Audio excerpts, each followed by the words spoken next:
तहे दिल से शुक्रगुजार हूँ कि आपने ज़ीरो ओवर में मुझे मौका दिया। मैं आपके ज़रिए से हुकूमत के सामने ये बताना चाहता हूँ साहब कि नामपल्ली हलके में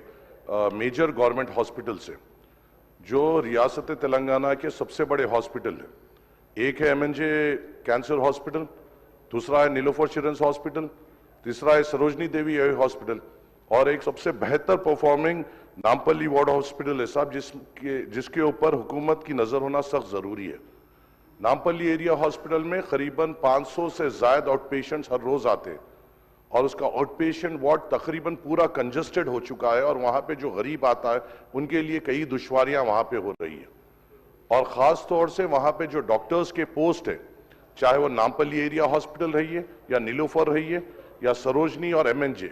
कई डॉक्टर्स के पोस्ट वेकेंट है और जो प्रेजेंट डॉक्टर्स हैं उनके ऊपर बहुत ज्यादा प्रेशर बढ़ गया है इतने ज्यादा नंबर्स को कैटर करने के लिए। मेरी आपसे दरख्वास्त है साहब कि ये ऐसे हॉस्पिटल्स है जो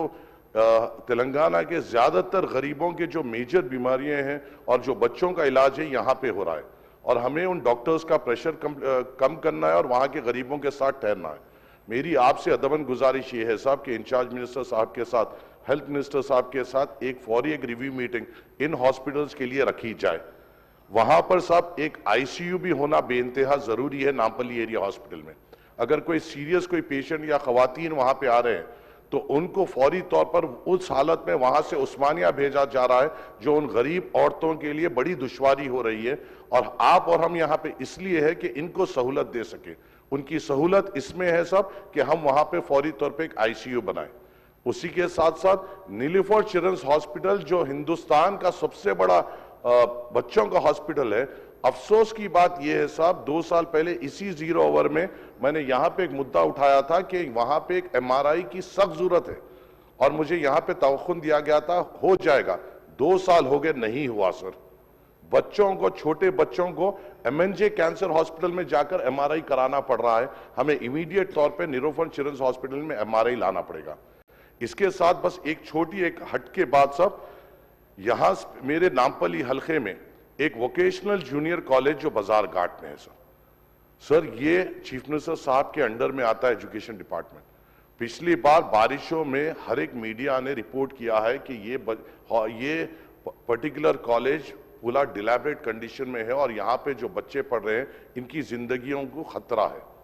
सर। उतना बड़ा इश्तिहारात पर अखबारात में आए, तेलुगु मीडिया में आए, मगर अफसोस की बात है साहब हमारे लिए कोई ओहदेदार वहां पर आगे बढ़कर उसके लिए क्या इक़दाम लेना चाहिए, किस तरीके से जल्दी उसका सैंक्शन लेते हुए वहां पे एक तामीराती काम शुरू करना चाहिए, इसके ऊपर इक़दाम नहीं ले रहे हैं सर।